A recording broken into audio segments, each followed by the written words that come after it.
Are you going to be in the video today, Miss Finley? Oh, I forgot my reading calendar. Hold on. Almost forgot this part, Finley.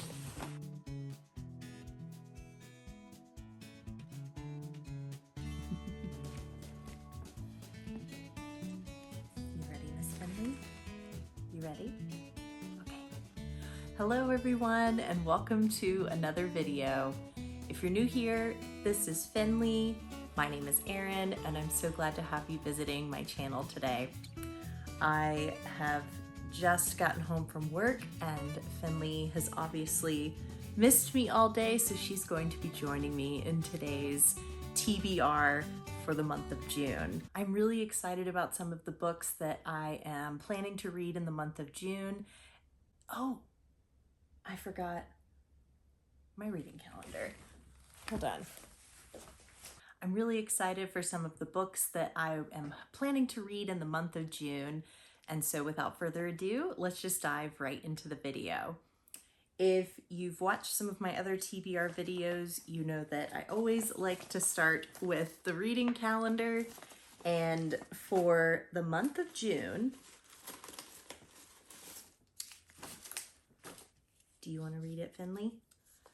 I will be reading Charlotte Bronte's Villette. Now, this is a book that I actually read in college. This is actually the copy that I had in school and read from for one of my upper degree classes.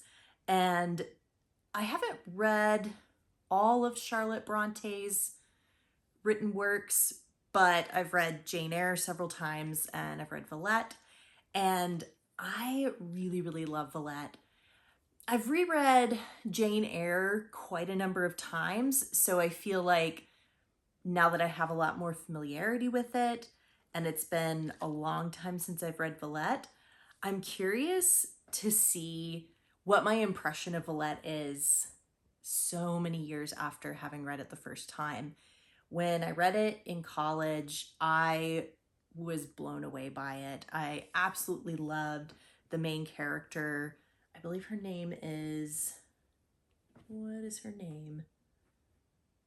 Lucy Snow, that's right. And I wrote one of my essays on Lucy Snow and sort of the imagery that is tied in with her character. And I just love the setting of this book as well. So just to give you an idea of what the summary of this book is, a penniless English governess, a foreign school in Belgium, and mysterious incidents involving jealousy and love give Charlotte Bronte's final novel, Villette, much of the Gothic tone and psychological incisiveness of her masterpiece, Jane Eyre. Based on her own experiences in Brussels and her attachment to a brilliant teacher with a strong and eccentric personality, this superb romantic novel is an exceptionally fine example of how a great writer transforms the ordinary events of her life into a vivid and exciting work of art.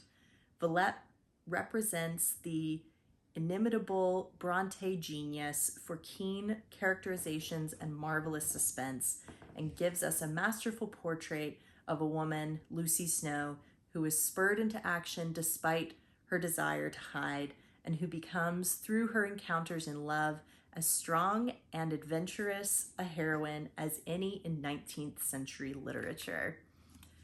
So yeah, I don't think I could have said it better myself. It's been a number of years since I've read the back cover of this book, and I really applaud whoever wrote the summary on the back of this particular edition. So I'm really excited to have a reread of Villette after so many years and still having like this strong positive impression of the book back when I read it in college. The next book that I'm planning to read in the month of June is in honor of June being Pride Month. And so I thought now would be a great time for me to read Tig Notaro's I'm Just a Person, which is a memoir. And I I'm trying to remember. Yes, so this was written back in like 2013, I believe. No, 2016. I got that totally wrong. The events that Tig Notaro is describing happened in the years 2012 to 2013, from what I understand. I've seen the documentary that, I don't know if the documentary came first or if the book came first, but the documentary that also covers a lot of the events that Tig Notaro discusses in this book. And if you don't know who Tig Notaro is, she is a really funny stand-up comedian. She is a lesbian. Oh, what are you doing, Finley? You sniffing the tripod? Yeah? Come up here. There you go. There you go. Thank you. Yes, Tig Notaro is a stand-up comedian and a lesbian and a very just like funny person. And I know of her, but I don't know a ton about her. So I'm really looking forward to reading this memoir. I'll just read a little bit of the inside cover here. In the span of 4 months in 2012, Tig Notaro was hospitalized for a debilitating intestinal disease called C. diff. Her mother unexpectedly died. She went through a breakup, and then she was diagnosed with bilateral breast cancer. Hit with this devastating barrage, Tig took her grief on stage. Days after receiving her cancer diagnosis, she broke new comedic ground, opening an unvarnished set with the words, "Good evening. Hello. I have cancer. How are you? Hi, how are you? Is everybody having a good time? I have cancer." And I remember that particular stand-up was covered in the documentary. So I'm really excited to learn more about Tig's experience through this really grueling time in her life. And I just feel like I'm going to get to know a little bit more about one of my favorite stand-up comedians. You're so cute. You're so distracting. Yes, you are. I love you. The next book that I am planning to read in the month of June is actually a very nostalgic read for me. And this book is How to Eat Fried Worms by Thomas Rockwell. I don't know how many of you may have read this in elementary school, but I still have very distinct memories of the first time I read this in school. I can't remember what grade I was in, but it was definitely before middle school. The descriptions of the main character eating the worms still sticks with me. And I came across this particular copy in a little free library not too far from where I live. And when I saw it, I just felt like I was taken back in time to my childhood and my school days. And so I grabbed it. It's been sitting on my shelf for a couple of years now. And I just thought, what better time of year to read a children's book that's very nostalgic than the time of year when school starts to let out. It just feels really appropriate. So this is a very short read, but the summary of this story is, because of a bet, Billy is in the uncomfortable position of having to eat 15 worms in 15 days. That's funny. I feel like I remember it being so many more worms when I was a kid. The worms are supplied by his opponent, whose motto is, "The bigger and juicier, the better." At first, Billy's problem is whether or not he can swallow the worm placed before him, even with a choice of condiments from peanut butter to horseradish. But later, it looks as if Billy will win, and the challenge becomes getting to the worm to eat it. Billy's family, after checking with the doctor, takes everything in stride. They even help Billy through his gastronomic ordeal, which twists and turns with each new day, leaving the outcome of the bet continually in doubt. Yeah.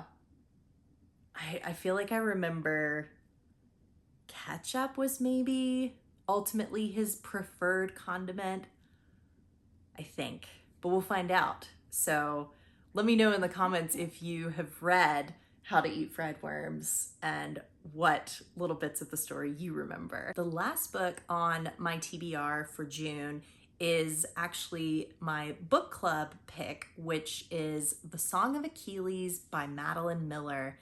I am going to be reading the audiobook version because I am driving to and from work now. When I read Circe by the same author last year, I started out reading the physical copy of the book along with the audiobook and then eventually just switched totally over to the audiobook.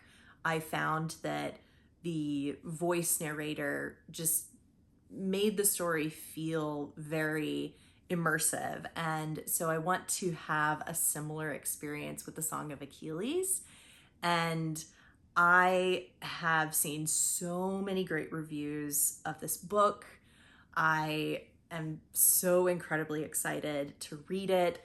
I loved Circe so much last year. It was one of my top books for 2023, and I have only heard great things about the Song of Achilles.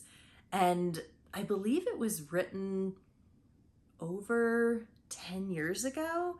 And the fact that it is having sort of this like resurgence of popularity, I think really speaks to the story itself. I only know a little bit about the summary of the Song of Achilles, so I did look up a summary online, and this is from wikipedia.com. Set during the Greek heroic age, it is a retelling of the Trojan War as told from the perspective of Patroclus. I hope I'm saying that correctly. The novel follows Patroclus's relationship with Achilles from their initial meeting to their exploits during the Trojan War, with focus on their romantic relationship. I believe that this story is told from the perspective of Patroclus. I feel like I've said his name about 3 different ways, so my apologies if I'm driving anybody crazy. I haven't looked up too much on the summary of the book because I don't want to accidentally come across any spoilers. I am really looking forward to reading this other novel by Madeline Miller. If you aren't familiar with my book club, I host it over on Patreon, and for the month of June moving forward, I have actually opened up the book club to be available to both the nymph tier and the damselfly tier, so it's even more accessible. And if you're interested to find out more, I will leave the link to my Patreon page down in the description box below. Speaking of my Patreon, I would like to give a special thank you to my patrons who have been supporting me since earlier this year when I launched my Patreon page. It's really and truly thanks to you that I have continued to make this creative content. It really means the world to me, and I am so very grateful to have your support. And those are all the books that I am planning to read for the month of June. I am finding that 4 seems to be a good number for me with a TBR because it's very achievable. And now that I'm working full-time outside of the home, my time has become a lot more limited for reading, and therefore 4 books is actually quite a lot in one single month. Thank you so much for watching. I hope that you've enjoyed this video. Maybe you've heard me talk about some books that you are interested in reading. I would love to know what books you're excited to read in the month of June, so please let me know in the comments below. And until next time, I hope you have a lovely and cozy book to curl up with. Bye-bye.